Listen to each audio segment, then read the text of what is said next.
हम लोग एक डिमांड जो देख रहे हैं वो इस समय ऐसी है कि चूँकि बल्क रेट्स यानी जो इंडस्ट्रियल कस्टमर्स को सप्लाई होता था उसके रेट में और जो नॉर्मल जो रिटेल आउटलेट को जाता है उसमें जो अंतर है उसके कारण कुछ हमारा माइग्रेशन कुछ परसेंटेज माइग्रेशन डीजल का उस क्षेत्र से रिटेल आउटलेट्स पे आया है। हमारी तरफ से या ऑयल कंपनीज़ की तरफ से कहीं कोई रिस्ट्रिक्शन नहीं है। किसी भी प्रकार के हमने नोज़ल को सील करना या किसी क्वांटिटी से ज़्यादा पे मशीन ब्लॉक हो जाना ऐसा कहीं कोई निर्देश नहीं दिया हुआ है। जो बल्क में एकदम से ज़्यादा में अगर कोई कस्टमर्स लेने आ रहे हैं जो कि किसी कारण से बल्क सप्लाईज लेना चाहते हैं तो वहाँ पर आप थोड़ा सा उसको आप देखें और हमारी भी जो टीमें हैं वो देखती हैं, सतत निगरानी करती हैं कि देश भर के अंदर पेट्रोल और डीजल को लेकर चर्चा हो रही है। मध्य प्रदेश में हम बात करें तो पेट्रोल और डीजल को लेकर सप्लाई को लेकर कई तरह के सवाल उठते हुए नजर आ रहे हैं। कई बार कहा जाता है कि नोजल को फिक्स कर दिया गया, कई बार कहा जाता है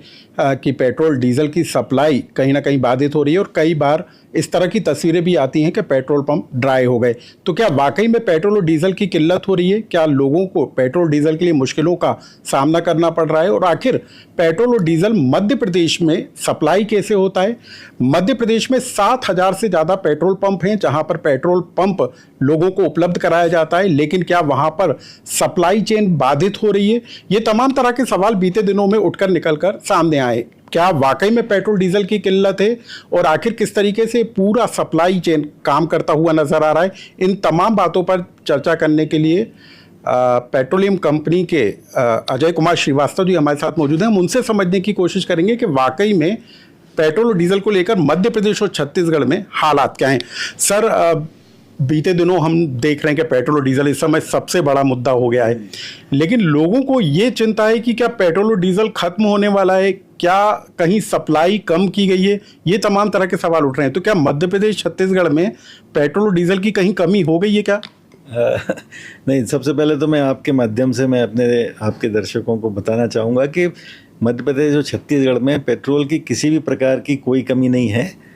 हमारे पास पर्याप्त मात्रा में स्टॉक्स उपलब्ध हैं। हमारी जितनी भी सप्लाई लोकेशंस हैं तीनों ऑयल कंपनीज़ की, इन सप्लाई लोकेशंस पर लगभग हम 12 से 15 दिन का सामान्यतः स्टॉक रखते हैं और उसमें भी स्टॉक की इशू इसलिए नहीं आता कि इनमें से कई लोकेशंस जो है पाइपलाइन से कनेक्टेड हैं जिनमें लगातार जो है प्रोडक्ट अवेलेबिलिटी रहती है, तो हम लोग किसी भी समय में हमारी रिक्वायरमेंट के अनुसार उसको ड्रा कर सकते हैं। तो नंबर एक तो किसी भी स्थिति में प्रोडक्ट की सप्लाई का कहीं कोई इशू नहीं है। दूसरी बात जो आपने पूछी कि इस पेट्रोल और डीजल को मध्य प्रदेश में हम लगभग 7,000 पेट्रोल पंप, जैसा आपने बताया कि माध्यम से हम पूरे मतलब मध्य प्रदेश में वितरित करते हैं। तो इन सभी पर हमारा प्रयास रहता है कि इनकी मांग के अनुसार हम डेली बेसिस पर इनके जो इंडेंट लगते हैं उनको एग्जीक्यूट करके हमको डिमांड के अनुसार उनको हम पहुंचा दें। तो हम जितने भी डीलर्स हैं वो जिस हिसाब से इंडेंट लगाते हैं या जिस क्षेत्र की जो रिक्वायरमेंट होती है वो जब हमको इंडेंट लगाते हैं तो हमारी सारी सप्लाई लोकेशंस टैंक ट्रक्स के माध्यम से उनको मतलब प्रोडक्ट पहुंचाती हैं और उनकी रिक्वायरमेंट के हिसाब से हम लोग फीड करते हैं। तो इस समय मैं आश्वस्त करना चाहूँगा कि प्रोडक्ट की अवेलेबिलिटी का और सप्लाई चेन के ऊपर मध्य प्रदेश और छत्तीसगढ़ दोनों जगह में कहीं कोई समस्या नहीं है। तो उस बारे में आप सभी लोग आश्वस्त रहें। सर, ये पैनिक बाइंग की बात आ रही है कि उस वजह से पेट्रोल डीजल की डिमांड बढ़ गई है, तो डिमांड बढ़ने का कोई फ़र्क नज़र आ रहा है क्या? जी, मैं डिमांड के बारे में डिमांड देखिए, इसमें 2-3 तरीके से डिमांड में ग्रोथ आ सकती है। कभी कभी एग्रीकल्चरल सीजन जो स्विंग होता है, एग्रीकल्चरल डिमांड सडनली आती है तो वो उस समय हमारे पास डिमांड काफ़ी एकाएक आ जाती है। कभी कभी पैनिक बाइंग किसी कारण से अगर कोई सोशल मीडिया की खबरों के अनुसार या कभी किसी को ऐसा लगे कि कोई ड्राई आउट हो गया है तो वहाँ पर जो पैनिक बाइंग होती है तो उसके कारण भी सर्ज डिमांड आती है। और तीसरी अभी हम लोग एक डिमांड जो देख रहे हैं वो इस समय ऐसी है कि चूँकि बल्क रेट्स यानी जो इंडस्ट्रियल कस्टमर्स को सप्लाई होता था उसके रेट में और जो नॉर्मल जो रिटेल आउटलेट को जाता है उसमें जो अंतर है उसके कारण कुछ हमारा माइग्रेशन कुछ परसेंटेज माइग्रेशन डीजल का उस क्षेत्र से रिटेल आउटलेट्स पे आया, इसलिए यहाँ पर थोड़ी डीजल में ज़्यादा ग्रोथ देखी जा रही है। फिलहाल जो मध्य प्रदेश में लगभग डीजल की ग्रोथ 19% के आसपास चल रही है पिछले साल के अगर तुलना में हम देखें, और पेट्रोल में इस समय वर्तमान में 7% के अनुसार चल रही है।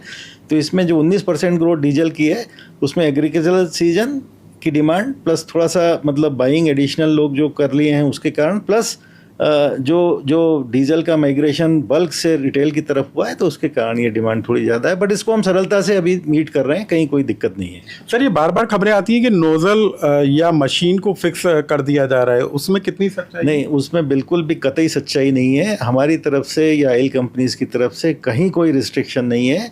किसी भी प्रकार के हमने नोज़ल को सील करना या किसी क्वांटिटी से ज़्यादा पे मशीन ब्लॉक हो जाना, ऐसा कहीं कोई निर्देश नहीं दिया हुआ है, ना ही कोई ऐसा सिस्टम में प्रावधान है।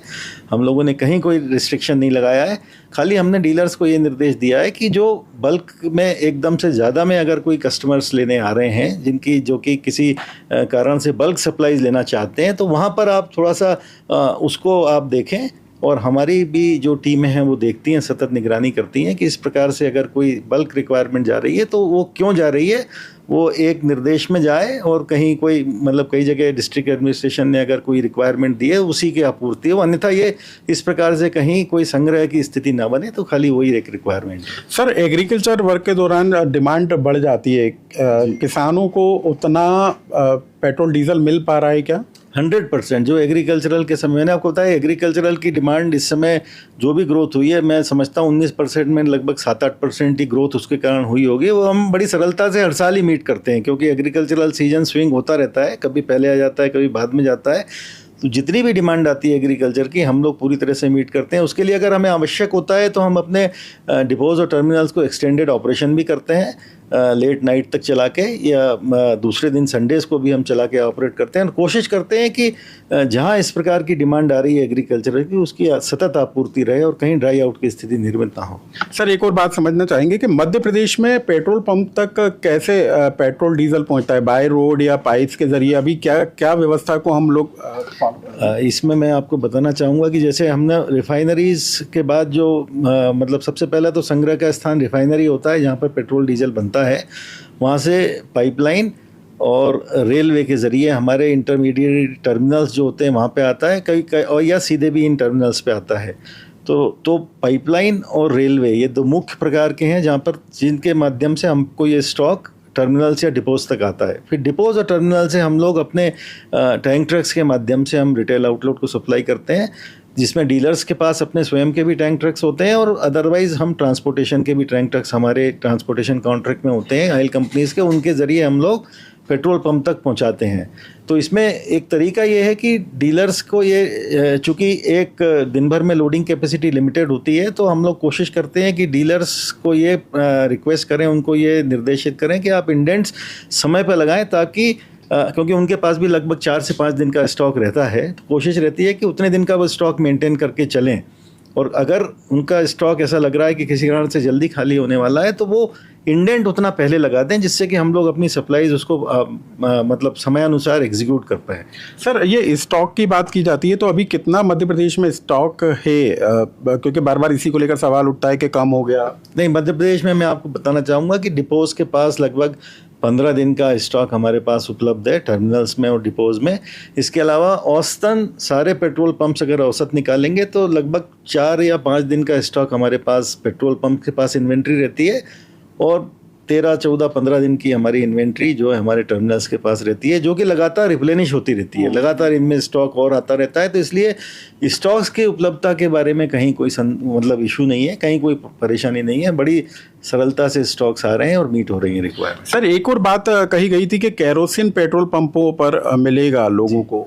ये केंद्र सरकार की तरफ से निर्देश जारी हुए थे। उन्होंने एक चूँकि उस समय ऐसा था कि मतलब अगर ज़रूरत लगे हमको तो एक एडिशनल फ्यूल के माध्यम से हम केरोसिन को भी हम अगर रिक्वायरमेंट है तो दे पाएँ, तो इसलिए उन्होंने ये निकाला था कि हर जगह पर, हर ज़िले में 2 पेट्रोल पंप पर ऐसा करके प्रयोग करके अगर ज़रूरत लगे तो दिया जा सके। तो हमारी तरफ से उसकी तैयारी है, लेकिन राज्य शासन के साथ मिलकर हमने देखा है कि ये केरोसिन की डिमांड किसी भी ज़िले से आई नहीं है, क्योंकि लोग एलपीजी पे ही अभी भी निर्भर है। चूँकि एलपीजी की supply by and large stabilise है, लोगों को मिल रही है, तो कहीं किसी भी ज़िले से केरोसिन की रिक्वायरमेंट आई नहीं है।